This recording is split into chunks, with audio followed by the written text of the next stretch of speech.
Hey guys, this is Hell Hades. Happy Monday! This is another Raid Shadow Legends video, and wow, PLARIUM are on a freaking roll right now. This is probably the best event they've ever landed, and I feel like I'm saying that a lot recently, which means that they're doing a lot of good stuff. This is an absolute crazy event, like easily for me the best one they've done yet. So what's going on?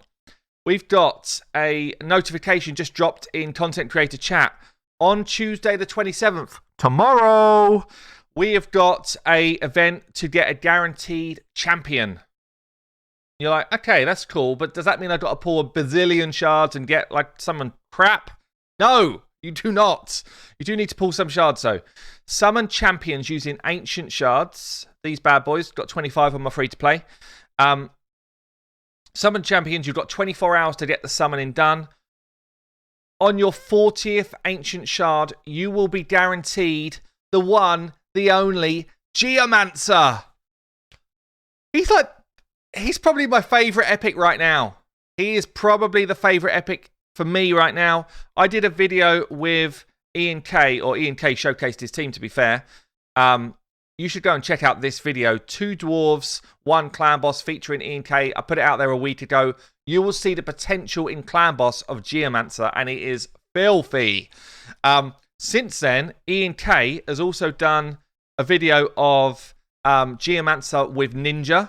When I get him on my main account, I'm going for this on my main account, by the way. That's how big Geomancer is to your account. He did a video, Ninja, with Geomancer in a 1-for-1 comp, which means it's a slow-tuned team. Geomancer pumping out 15 million damage on Ultra Nightmare. Ninja doing 17.8 million. These two together can be used. I thought it was actually pretty unlikely you'd be able to play these two together. You can do it. Ian K's done it. He's a super brain and a cool dude. You should go and check out that video as well. I'll link Ian K's channel down below because he actually does some really cool stuff on Clan Boss. Geomancer is like one of the most desirable champions to blow up the clan boss. Like, he is absolutely out there. He has made a ton of difference on my free-to-play account as well. So my free-to-play account, I think I actually need to do a brutal run. I do. I actually need to do 2. I'm behind today. So even though he's Force Affinity and all of this stuff, he puts out the damage like you wouldn't believe, especially against Affinity clan bosses. So Affinity clan bosses hit you more times. Basically what happens is Geomancer puts his burn out there. Once Geomancer, and it has to be Geomancer's burn, not somebody else's burn, by the way. Once Geomancer's burn is on the target, every time you get hit, you've got a chance to counterattack. Or basically what you do is you reflect some damage. Okay? When you reflect damage, and we're going to see it right now, bam! All of these Giant Slayer procs are possible. He just did about 300,000 damage through one set of reflects. It's disgusting. He's got to be up there as one of the highest damage potential champions in the game. One of the other stupid, crazy things is he still reflects on his way down if he's dying. If everyone else is up there, if he's dead, he still reflects a ton of damage. What else was I going to say? If he's stunned, if he's frozen, any of that stuff, he still reflects the damage. So for Clan Boss, he's an absolute menace. And as I say, you can get him for one day. For one day from tomorrow. But you have to pull at least, well, you have to pull 40 Ancient Shards to be guaranteed him. I would say, if there's ever a time I'd recommend, like a newer player, actually using gems for a champion for shards. If you're close, I'm not condoning like blow a load of money. That's up to you guys. But if you're close and you know it's an opportunity for you, he would be massive for anybody's account for Clan Boss. But he's not just a Clan Boss champion. I'm going to go in and show you some other stuff right now. So in this run, he's done the same as Ninja. Kale's stayed alive longer. He's a positive affinity, 4 million. But yeah, Geomancer's kicking out 2.3 million in that setup.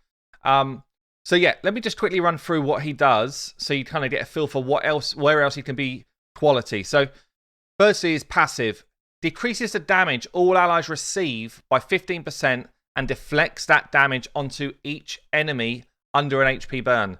This is like absolutely amazing, this ability. Whenever this champion is attacked, deflects 30% of the damage instead. So he's straight up reducing the damage that you take once his burn's out there. That's why he's so good for clan boss. But he's also throwing out a load of those potential Giant Slayer hits. Yeah. His A3, which is his burn, if you book it, 100% chance to place HP burn and weaken. It's so good. So good. Like 2 great debuffs.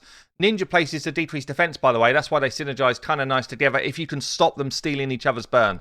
But it also fully depletes target's turn meter. So for Spider, Finite, Ice Golem, load of the different bosses in Doom Tower, this is quality. A really good ability. Faction War bosses, see you later, turn meter, it's all gone. And yeah, this is huge. Absolutely huge. Fills this champion's turn meter by the amount the target loses. So if someone's basically full turn meter, you put them down to 0, you put yourself up to 100%. It's ridiculous. And you're thinking, wow, okay, well, that's a really good set of abilities. I'm not finished. A2 removes all buffs from a target. You need accuracy for this to work. Then attacks. Yeah, so if you're in the arena and you're up against someone who's got increased defense, block debuffs, all of that shenanigans, gets rid of it all, steals all buffs instead if they're under a burn. Yeah. And reduces the cooldown of Quicksand Grasp by 2 turns if the target's killed whilst they're under a burn. It's just so good. This is a bit more situational because he does hit hard enough on his A2 to kill stuff. That's for sure. But to get all of this away is pretty situational. But it's still not bad. And then his A1 is an AoE. Has a 30% chance of placing decreased accuracy as well. This guy is an absolute freaking legend. 25% HP aura. Everything he does is based on attack. He does work. Absolute work. I'll show you how I've got him mastered on my free-to-play. So I've kind of gone Giant Slayer, kind of standard clan boss build. Left-hand side into Giant Slayer. And then I've gone Accuracy Tree. And I've gone for Sniper and Master Hexer. Mainly because I knew that I didn't have the books. So although this is 100%, I knew that I wasn't landing 100%. So once you're beyond that for books, you would actually take out the sniper ability and use it somewhere else over here. So there we go. That's his kit. Where do I use him? On my free-to-play, I use him basically everywhere. But in terms of dungeons, he can come in and be the guy who steals the buffs from Force Keep, from Magic Keep.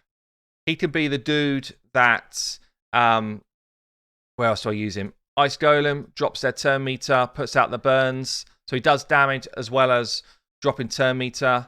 Same sort of thing with Spider. You put the burn and weaken on the boss. And the cool thing with Spider, let me show you this quick actually. I'll just show you a low level quickly. Cool thing with Spider is once the burn's out there, and I have found you kind of need to click the boss to make sure that he does the burn straight up. Otherwise, he decides to do his A1 AoE on auto. So you'd need to make his skills do this. But you watch what happens here. Once the burn goes on the Spider, it's on now. We stole the turn meter away. Every time someone else takes a poison hit from a Spiderling, he's doing his nuke on the boss. Chance to get a Giant Slayer proc off every single time. Is that not bonkers? Is that not absolutely insane that we're seeing that? Every time a random Spiderling hits a different dude, he's doing his reflect damage at the boss. So good. So good. So for Spider, he does a ton of work, especially later game where HP burn's actually nice. If you pair him with someone who spreads burns as well, you've got yourself an AoE HP burn.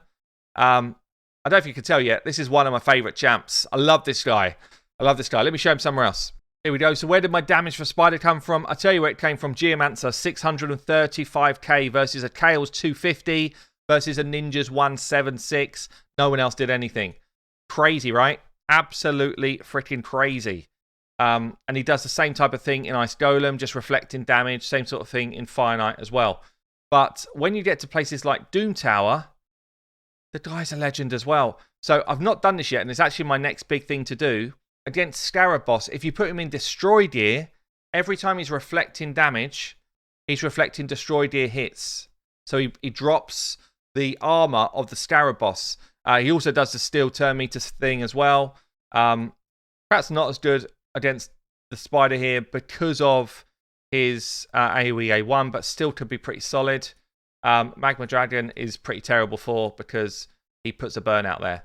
Sorath is going to be good for as well. Turn meter steel, burns. You need the burns to kill a spider. So current rotation really solid. I can't really see a weak spot for him. Maybe it's the arena. By the way, I just finished the arena gold 4 on my free-to-play, guys. What is going on with this game? Free-to-play, day 35, and I hit a gold 4. Let me see what my rewards were like. Quick. Attack percent boots, crit rate and speed. That's actually not bad. Attack percent boots again. No speed boots, a shame. Lots of speed boots in this set though, that's cool. Average here, never mind. But yeah, look. I will do a full guide on this guy on my main account when I get him tomorrow. Like, I will do it. But I will tell you now, Geomancer, absolute freaking amazing legend of an epic. If you've got a chance to get this guy, you should get this guy. You should. I've been Hell Hades. Pumped. I will see you later.